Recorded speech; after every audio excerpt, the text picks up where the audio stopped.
Harrison here. Today we're going to go over periodic table trends. This is part of physical science.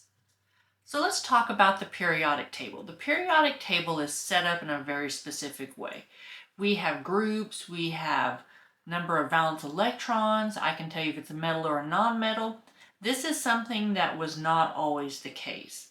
People had tried to put the periodic table into categories and groups, and they just really didn't make sense.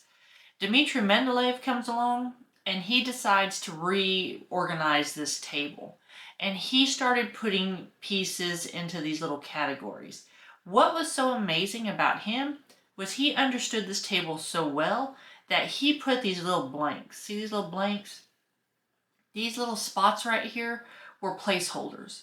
And he was looking at all these elements, and based on where they sat, he could tell you everything you wanted to know about these elements. These ones here we'd found, but he knew one day we would find these, and this is where that element would go. So he predicted what was called the Eka aluminum. So number 68, he said we're going to have an element. He was able to predict all these categories about it, and he said you're going to place this element here. So this is kind of what he did.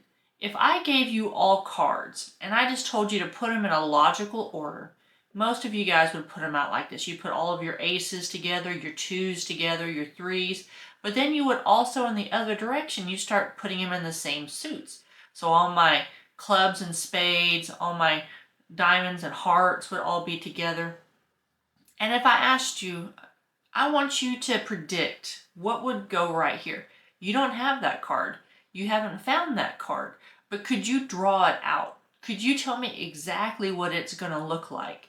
And probability, yes. If I had you guys draw it out, you guys could draw it out and it would look almost identical to the card that would go here.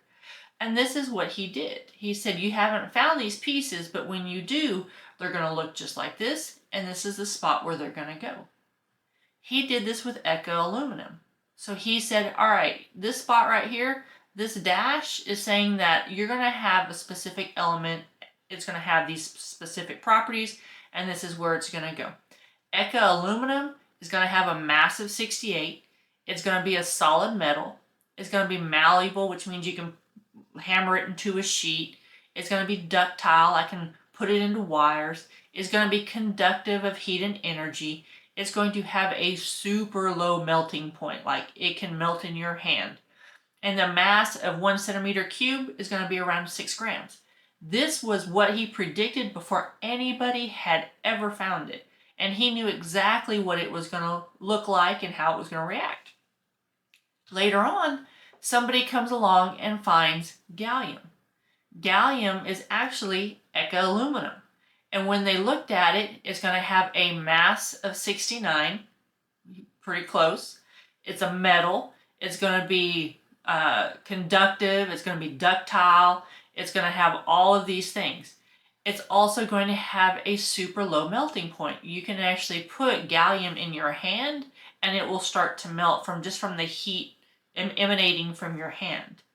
And when he weighed it, 1 cubic centimeter of this was 5.9 grams. That is amazing that he was able to predict all of this and be so close to the mass of both of these items that this is kind of where the brilliance of Mendeleev comes from. Next we have Henry Moseley. He ordered atoms by their atomic number. So he looked at what Mendeleev did. Mendeleev did his more on atomic mass. And Moseley believed that I think it'd be easier if we just did atomic number, because that's the number of protons. And so as I increase by 1, then my mass also increases. Because there's some masses down here that they're kind of lower, and then they get higher, and then they get low again. And so it didn't make sense to really do it by mass, but atomic number made more sense. So he comes along and does that. He was very young when he did this. And so he ended up dying, I believe, when he was 27, 1915, I believe, in the War of Tripoli, and he was killed at 27. And he already figured this out before he was 27 years old. So just imagine what he could have done to our periodic table or to chemistry in general if he would have survived. So from left to right, I'm going to have an increase in protons, I'm going to have an increase in electrons, and I'm going to have an increase in mass majority of the time.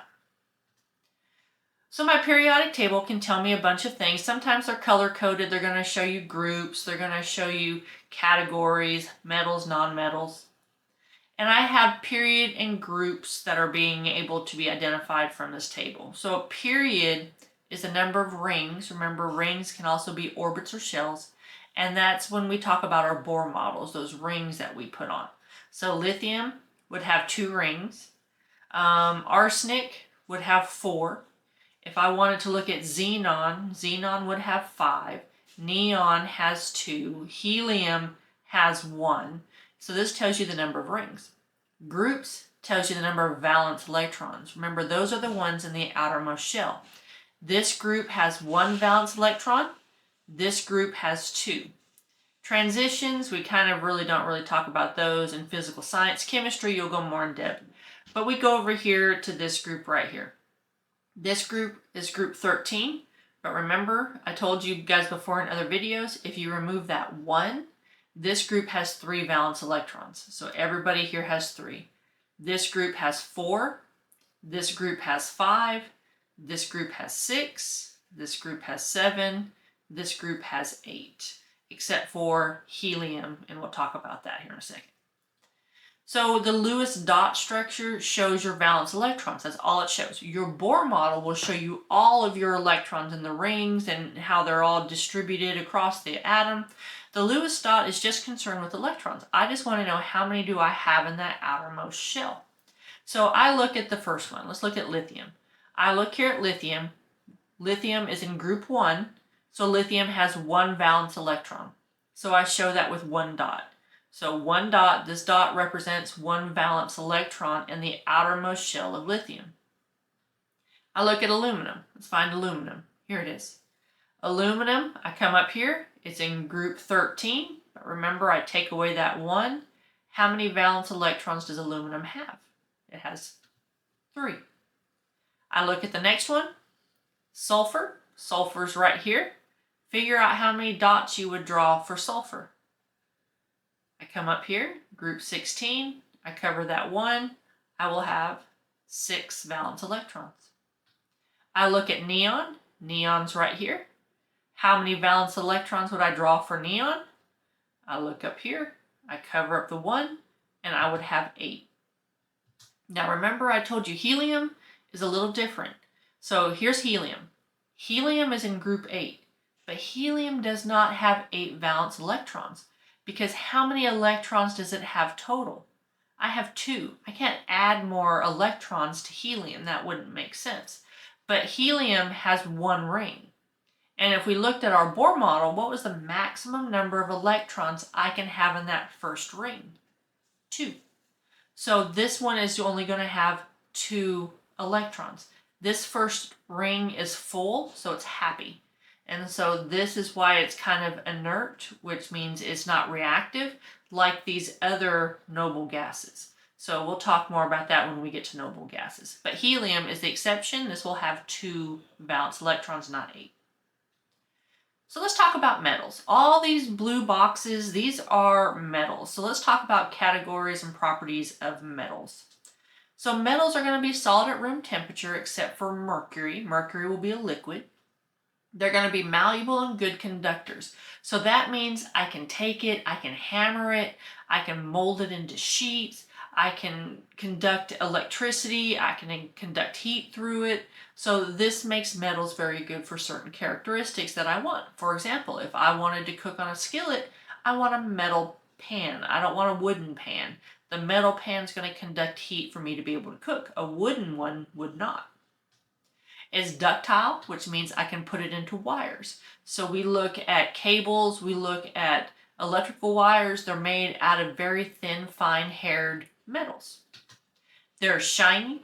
They're going to be reflective, so you can see images inside of them sometimes, but they're going to reflect light. And generally, they're going to have 1 to 3 valence electrons. So here, remember, valence electrons are my group numbers. So this will have 1 valence, 2 valence, 3 valence. These here will, most of them are going to have 1 to 3. These here will have, these are metals too, and these will have some, but the majority of them will have 1 to 3 valence electrons.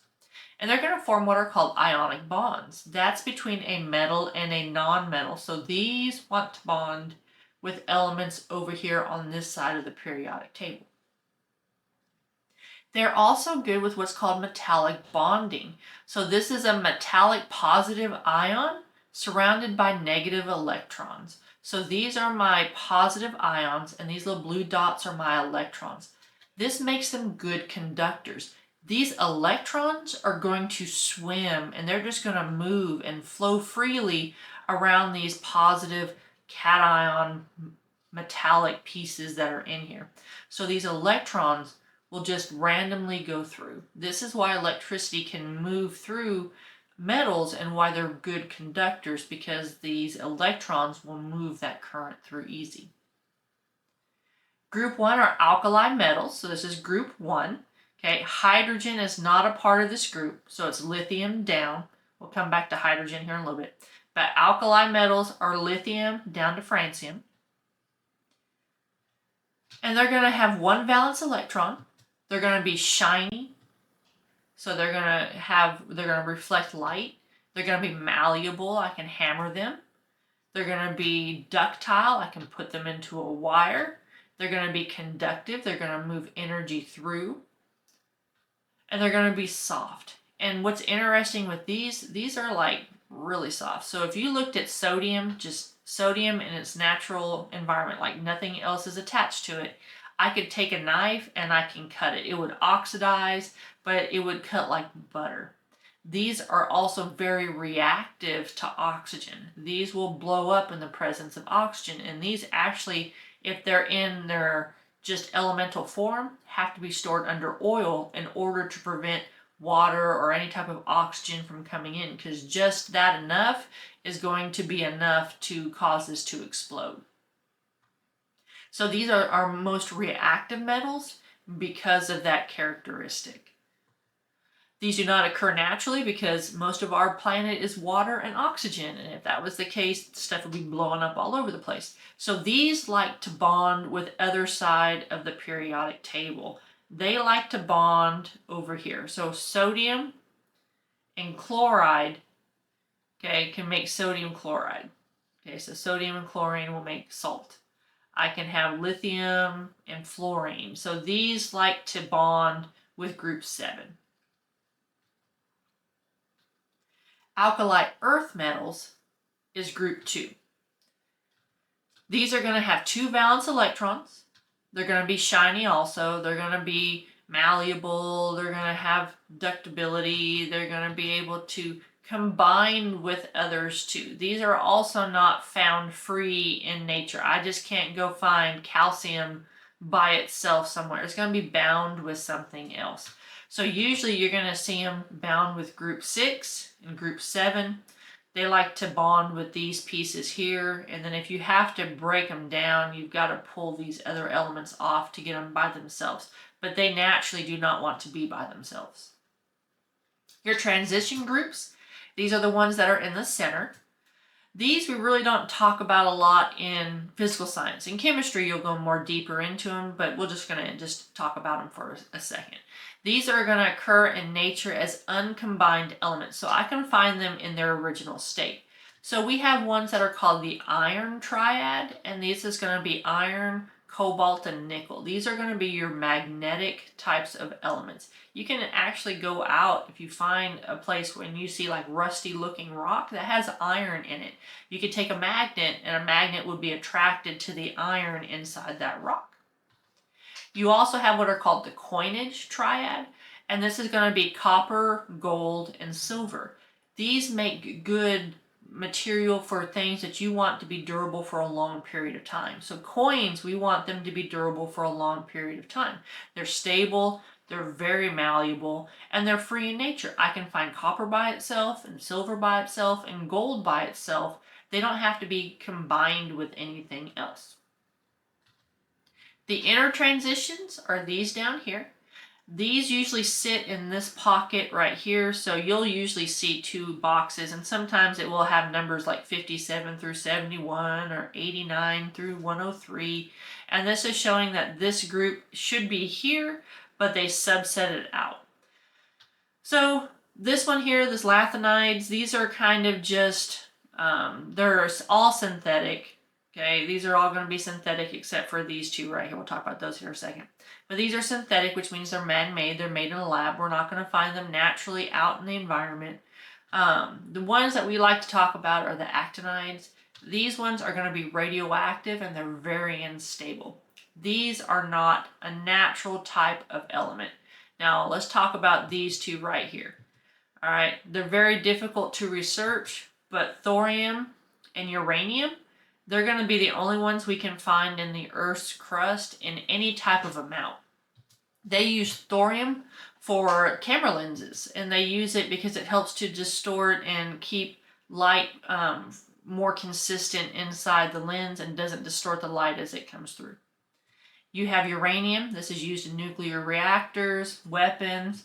So if you have a nuclear power plant nearby, they're going to use that to produce energy for your town.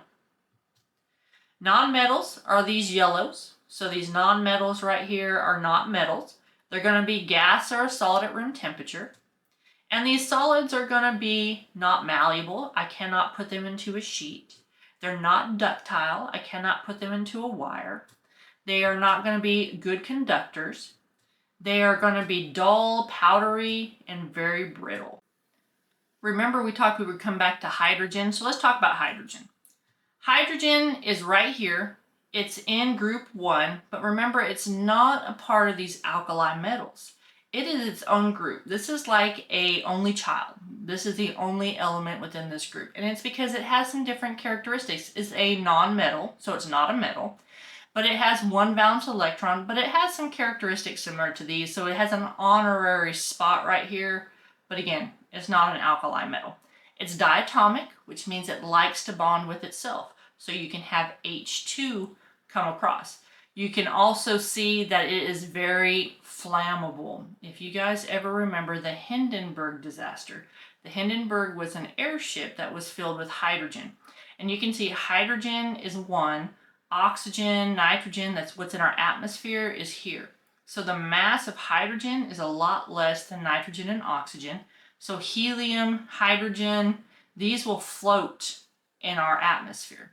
So they did hydrogen in order to make this ship more buoyant. Okay, it would be able to float in our Earth's atmosphere. The problem is it's super flammable. So the day this ship came into land in New Jersey, there was a huge storm that came across, and they kind of allowed it to come in, but static electricity had started to form in the air. It's kind of like during the winter time when you guys take off a jacket or you open up your sheets on your bed and you'll hear like a crackle and a popping. It's static electricity. These electrons are being pulled and ripped off and they're being discharged. And that discharge was just enough to ignite this hydrogen that was inside this balloon.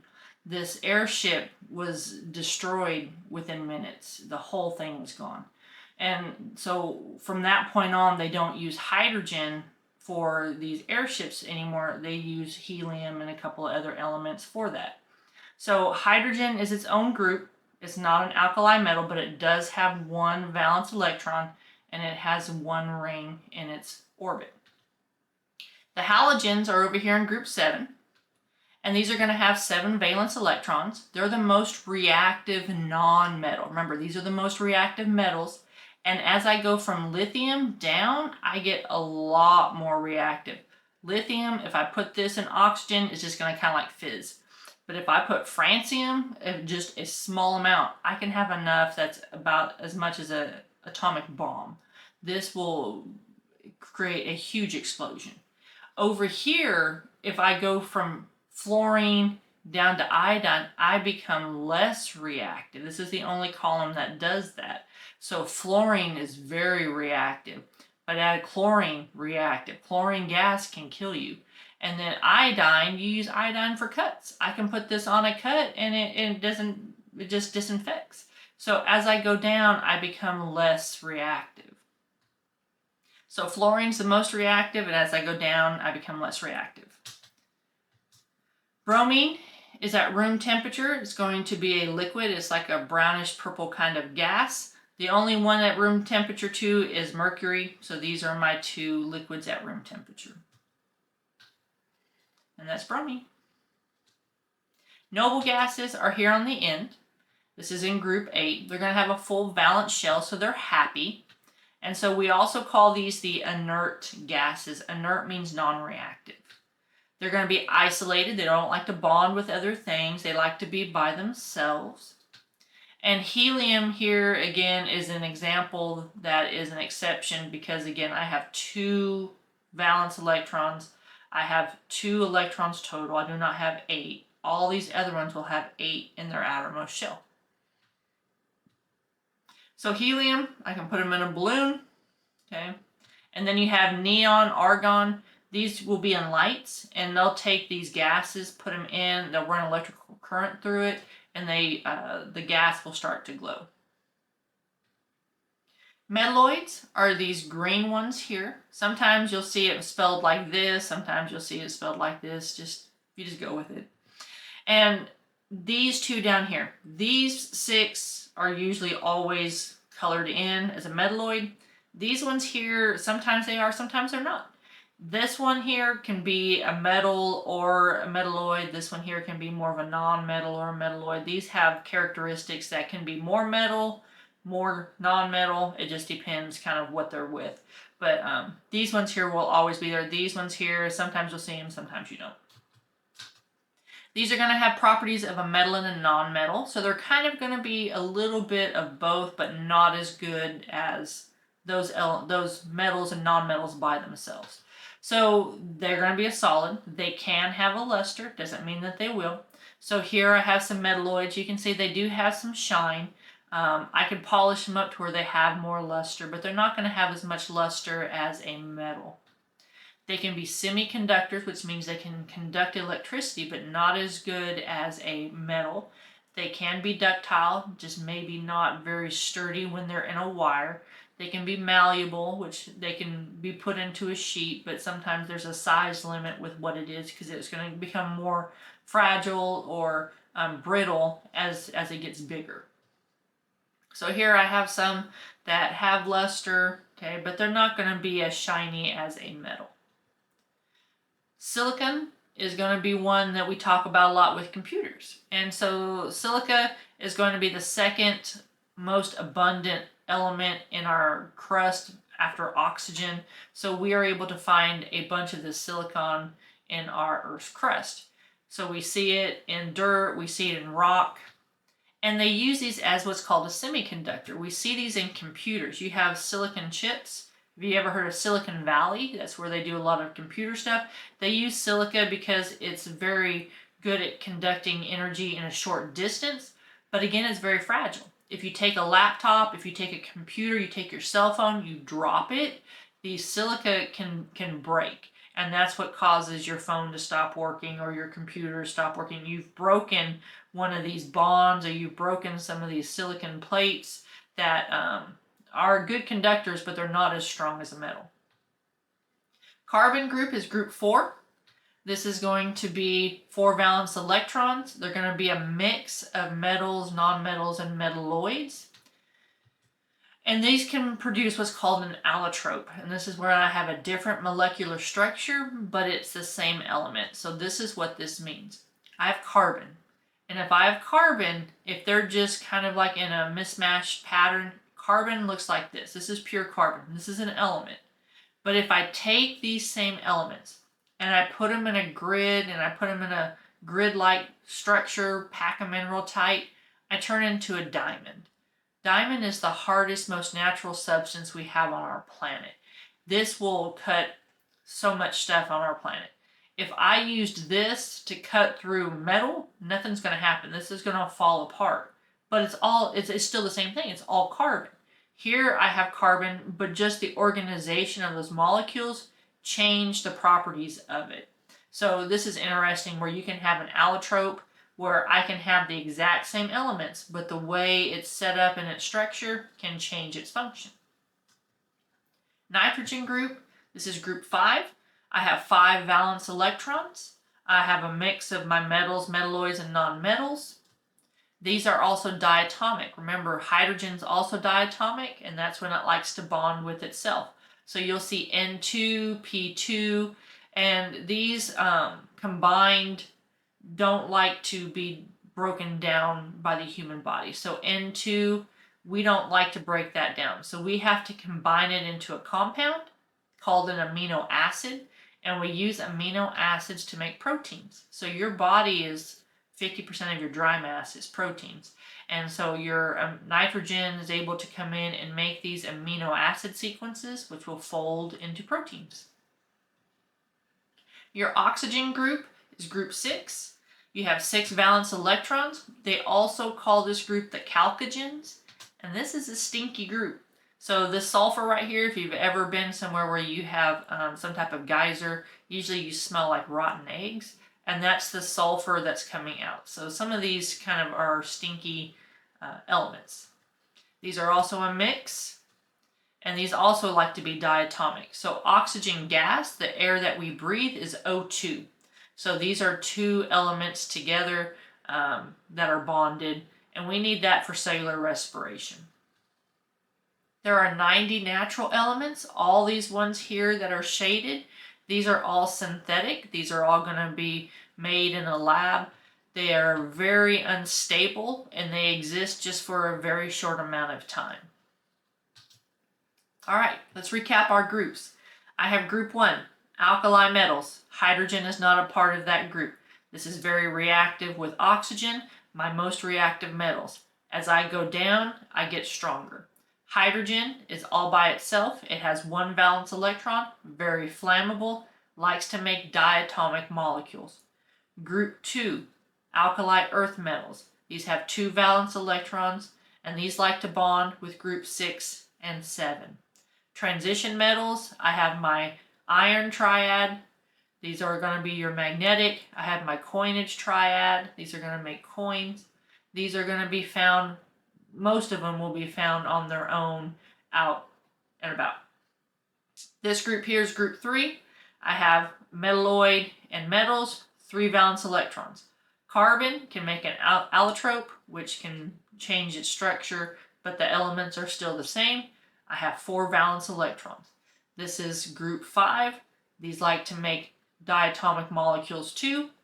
I have group 6, also known as the chalcogens. This has 6 valence electrons. These like to make diatomic molecules also. This is my halogen group.